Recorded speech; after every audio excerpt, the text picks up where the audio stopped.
os corpos como mercadoria, que é diferente. Por isso que é importante o que você estava dizendo. O trabalhador escravizado, ele é ele mesmo convertido em mercadoria. Isso é muito diferente de o trabalho como mercadoria, força de trabalho, que tem a ver com as relações de assalariamento, com a venda do trabalho no mercado todos os dias.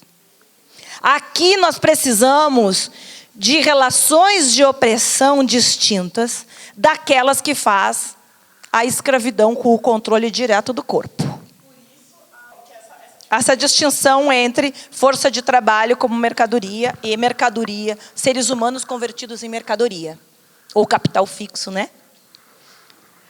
Então, aqui, quando nós temos a história pregressa, digamos, o período que está constituindo as relações capital, nós estamos vendo se constituir as condições históricas e sociais para que a Revolução Industrial possa se constituir não como incorporação de uma técnica na produção. A Revolução Industrial para o Marx não é a incorporação simplesmente da maquinária à grande indústria. Transição da maquinária à grande indústria. O coração do conceito de revolução industrial em Marx é a passagem da subsunção formal à subsunção real do trabalho. O que é a passagem do que é essa palavrão, subsunção real, subsunção formal à subsunção real do trabalho? É a conversão desses trabalhos tributários, indígenas, camponeses, à escravidão, trabalho tributário indígena e camponês, e trabalho escravo em trabalho assalariado. A generalização da mercadoria à força de trabalho, a generalização da... Quem aqui não trabalha por alguma relação de assalariamento ou mediado pelo dinheiro? Mesmo que não seja assalariado. Tem alguém aqui, hoje, e aí é importante a questão da prostituição, que venda diretamente seu corpo? No mercado? É difícil. O que está mais generalizado é a relação mediada pelo dinheiro. É a conversão do nosso trabalho em mercadoria.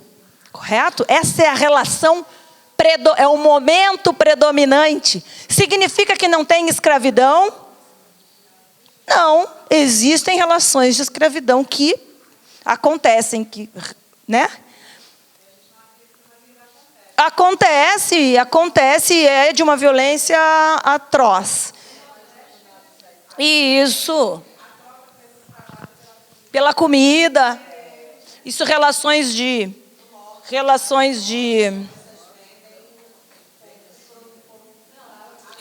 dependência, né? E veja, é muito provável que na crise estrutural as relações de expropriação ganhem e estão ganhando um caráter cada vez mais agudo. Via exploração, parece que a gente faz a volta e começa a crescer a dimensão expropriadora de novo das relações. Olha lá. Então, subsunção real, subsunção formal, subsunção real do trabalho ao capital. Trabalho assalariado, formas pretéritas de exploração do trabalho, com o qual a grande indústria contribui enormemente, porque ela possibilita uma especialização do trabalho na indústria. A América Latina cumpriu um papel muito importante na especialização do trabalho na indústria na Inglaterra, na Revolução Inglesa, Revolução Industrial Inglesa, porque nós fornecemos o fertilizante, que foi lá da costa chilena, para que a produtividade na terra, na Europa, aumentasse e, com isso, pudesse liberar a força de trabalho do campo para a cidade. Nós contribuímos produzindo batata, produzindo açúcar, produzindo café, que são as mercadorias que vão constituir fundamentalmente a cesta de consumo da classe trabalhadora na Europa. E, com isso, vai se constituindo um mercado mundial capitalista, uma divisão internacional do trabalho e a constituição de relações hierárquicas nesse mercado mundial, o que é chamado de desenvolvimento desigual no nosso campo. do marxismo, né? Então, a Revolução Industrial vai fazer o quê? Vai acentuar a cisão campo-cidade, vai fazer a tal da cisão metabólica campo-cidade, que vai ser descrita pelo Marx e que vai depois, agora, alimentar o ecossocialismo, que parte do princípio de que nós, ao fazermos essa separação, nos alienamos de relações fundamentais para nos compreendermos como parte do planeta, como parte, né, da vida nesse planeta. Então, como parte desses processos de alienação, que eu talvez não possa falar hoje da teoria da alienação, que é muito importante, então está faltando tempo. A gente atrasou, né?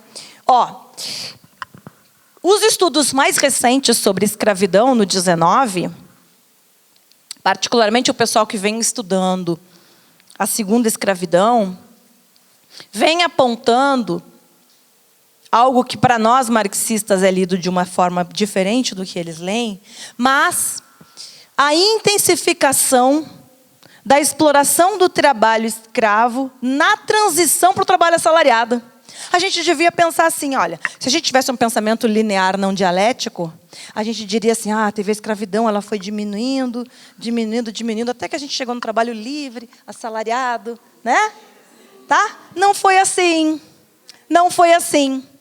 No 19, quando boa parte da classe trabalhadora já estava transitando para o trabalho assalariado, como é que foi acontecendo isso aqui no Brasil? Vocês leram um livro agora que saiu esse ano do João José Reis, Ganhadores? Maravilhoso.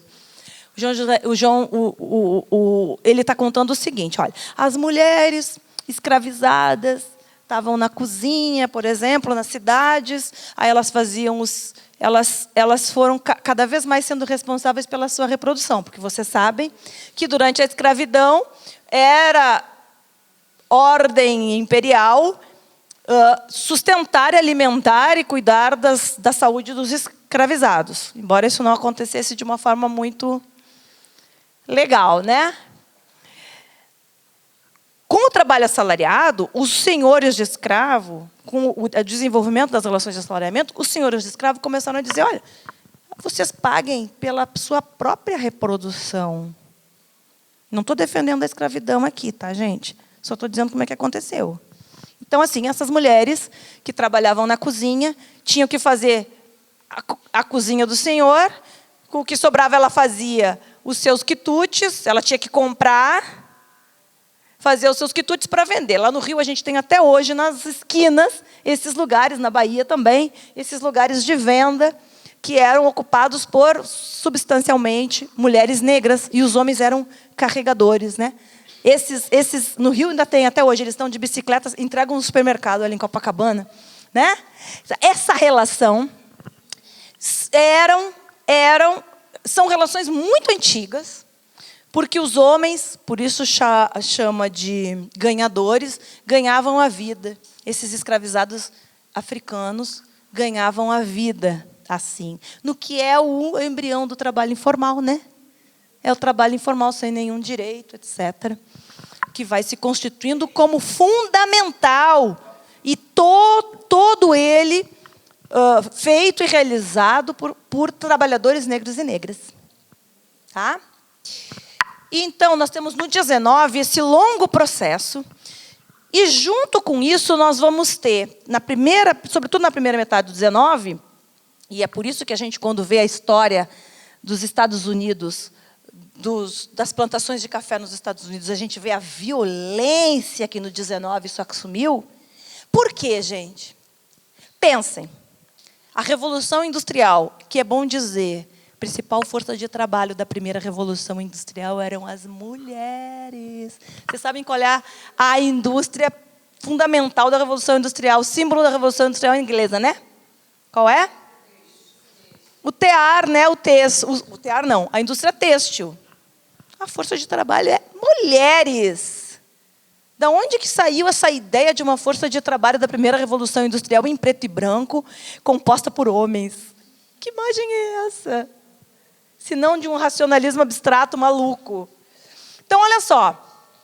A Revolução Industrial Inglesa demandava o quê? Além de lã das ovelhas que ocuparam os pastos que eram antes dos camponeses. Além da lã da ovelha, o que a indústria têxtil, a Revolução Industrial Inglesa demandava? Vamos pensar numa indústria.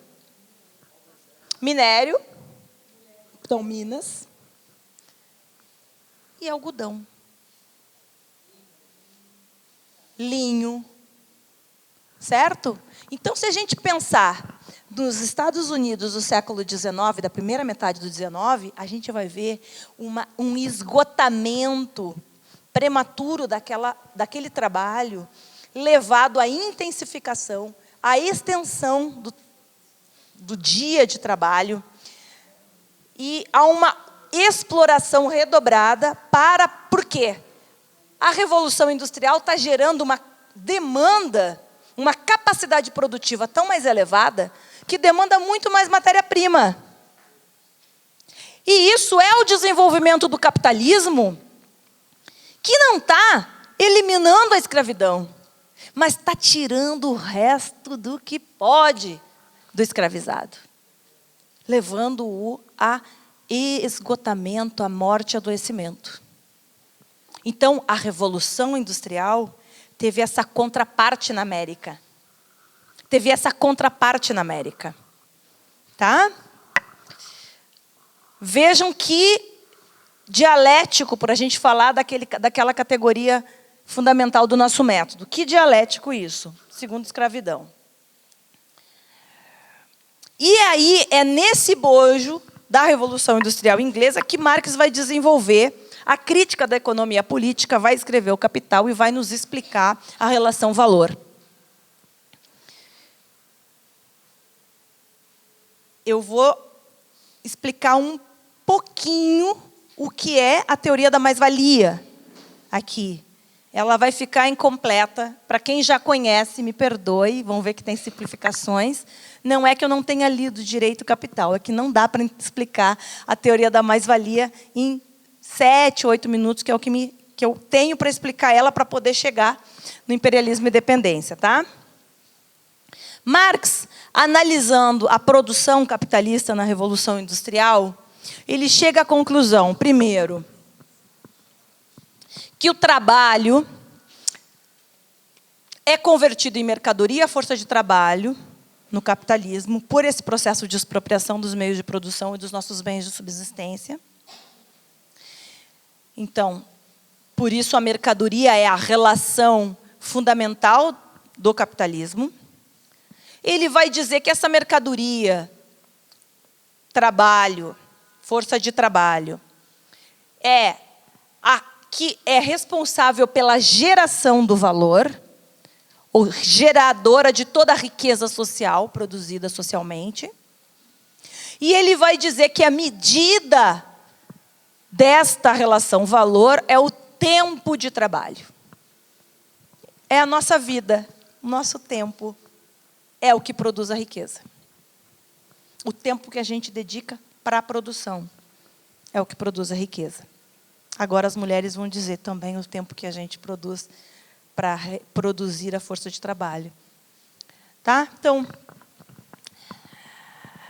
o Marx vai dizer o seguinte, se é tempo, vamos ingressar na produção de mercadorias, e aí não é só aquela fabriquinha, aquela fábrica que a gente conhece da Revolução Industrial, aquela fábrica têxtil típica com o trabalhador organizado ali, naquele mesmo espaço. A gente pode pensar no agronegócio hoje em dia, que não é porque é agro, porque está na agricultura, que não é indústria. Na medida em que tem trabalho assalariado, que tem produtividade, que tem todos os elementos da lei do valor operando. Tá? Então, quando a gente fala em ingressar na esfera da produção, é na produção de mercadorias. Qualquer relação de produção de mercadorias que envolva trabalho, força de trabalho. Trabalho assalariado, mercadoria, força de trabalho. Então, Marx vai dizer o seguinte, na jornada de trabalho, vamos calcular aqui, vou dar o exemplo dele, numa jornada de 8 horas, ele não é o exemplo dele tinha 10 ou 12 horas. uma jornada de 8 horas, uma parte do tempo que o trabalhador, que a classe trabalhadora, não é o trabalhador individual. Uma parte do tempo que a classe trabalhadora trabalha está destinada a produzir bens necessários à reprodução da trabalhadora, do trabalhador e de sua família. Então, pensa a classe trabalhadora em escala mundial, produzindo arroz, produzindo feijão, produzindo hortifruti, produzindo celulares, produzindo tudo que é necessário para nós nos reproduzirmos enquanto sociedade no atual desenvolvimento das forças produtivas. A relação valor é uma relação histórica, social e material. Ela é uma relação que se define pelo desenvolvimento das forças produtivas, então eu não posso dizer que hoje celular não compõe o valor, porque as pessoas usam o celular para trabalhar, usam o celular para a sociabilidade capitalista. Então, eu não posso dizer que o valor, fazer como Bentham, e o Marx chama a atenção disso no Capital, o valor, ele não é uma relação dada. Ele diz respeito à luta de classes, quanto a gente luta para se apropriar do que a gente produz, e diz respeito ao grau de desenvolvimento das forças produtivas. Ou seja, essa tecnologia que é socialmente construída na universidade pública compõe o valor. Por isso, a geladeira, que não fazia parte antes de existir, antes de ser parte de bem de consumo necessário, hoje deve fazer parte do valor, embora não faça para muita gente. Então, a gente vai chegar nessa discussão, tá? Hoje ainda aqui. Se der tempo. Olha lá. Então, esta relação do valor, a classe trabalhadora produzindo o conjunto de bens necessários à reprodução de si e de sua família. Vocês sabem hoje que nós produzimos mundialmente 2 vezes, ainda que de forma socioambiental, a gente produz pelo menos 2 vezes o que a população mundial necessita para se reproduzir em condições de temperatura e pressão normais.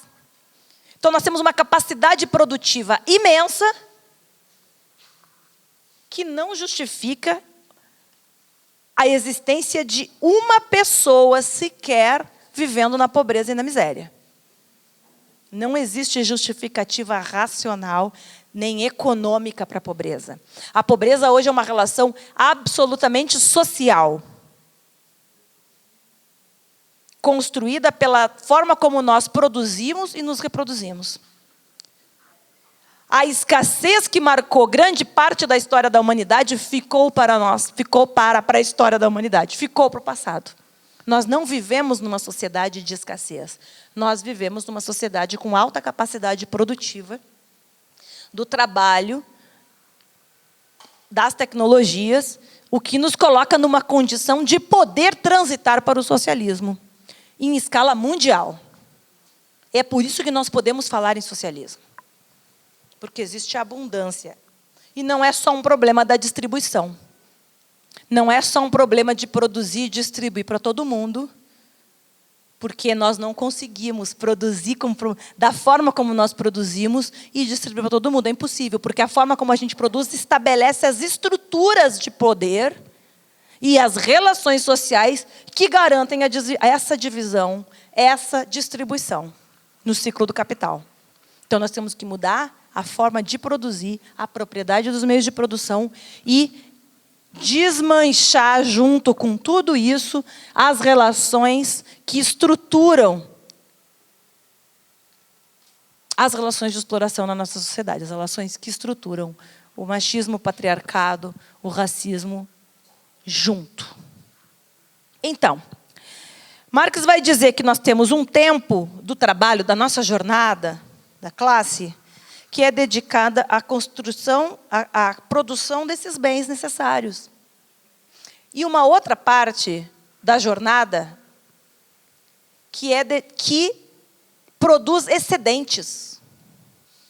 Esse excedente, que é importante para que a gente siga avançando as forças produtivas, porque a gente vai poder investir em novas universidades, a gente vai poder investir em outras... Esse excedente, sob a relação capitalista da propriedade privada, se constitui esse tempo de trabalho excedente na jornada se constitui num mais-valor que é apropriado privadamente pelos proprietários dos meios de produção, malfadadamente chamado de burguesia, ou muito bem chamado de burguesia, tá? A classe proprietária dos meios de produção. Assim, só um parêntese. Quando a gente for falar de classes sociais, da classe trabalhadora, da classe burguesa, nós vamos ver que nós vamos ter um gradiente de relações compondo essa classe. Mas a relação fundamental para entender o que é o burguês e o que é burguesia e proletariado é a relação de personificação do capital ou de personificação do trabalho, que tem a ver com não só com a localização na produção, fundamentalmente com a localização na produção, mas com por exemplo, vou dar um exemplo bem típico, um engenheiro que faz supervisão do trabalho na fábrica, assalariado. Ele é classe trabalhadora ou ele é classe burguesa? Aí, ó, vejam bem. Ah, olha lá, por que vai se complexificar isso? Porque aí o conceito de personificação do capital consiste no exercício de uma função de controle sobre o capital. Sobre o trabalho, desculpa. Função de controle sobre o trabalho. Ele pode ser um indivíduo que tenha consciência de classe e que se organize no sindicato e que milite no Partido Socialismo e Liberdade. Certo? Mas ele, quando está lá na produção, exercendo o controle, extraindo, ajudando na extração da mais-valia, ele é personificação do capital, ainda que ele seja assalariado. Tá? Então, essas discussões, só para eu deixar aqui plantado com vocês essa semente da complexificação do que é a definição de classe trabalhadora pela experiência, a questão da constituição da consciência como um elemento constitutivo da classe. São debates muito caros, muito ricos e muito polêmicos no âmbito do marxismo. Tá? Só não quero que a gente saia daqui com uma visão simplista. Basta ser assalariado para ser trabalhador, ou basta ser... Entende? É isso que eu quero plantar entre nós. Olhar a complexidade da realidade social. Então, a mais-valia que o Marx chama lá, mais-valia puramente, ele usa uma passagenzinha, a ideia absoluta.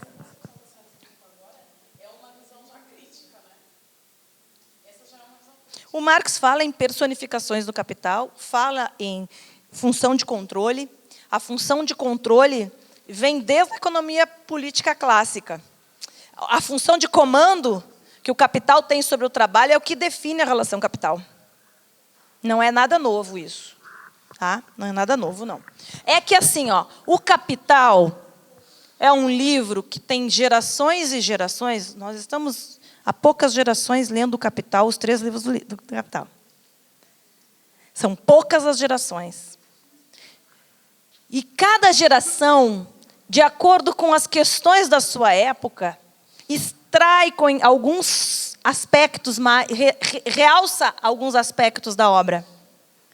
E agora nós estamos... Eu estou na 3ª leitura do Capital, já em espanhol, inglês e alemão, cotejando. Tá? Então, olha só, essas leituras de novas gerações, lendo o Capital, também vão trazendo elementos que antes ficavam menos valorizados na leitura do Capital. Tá? Então, por isso não é novo, mas não é muito difundido.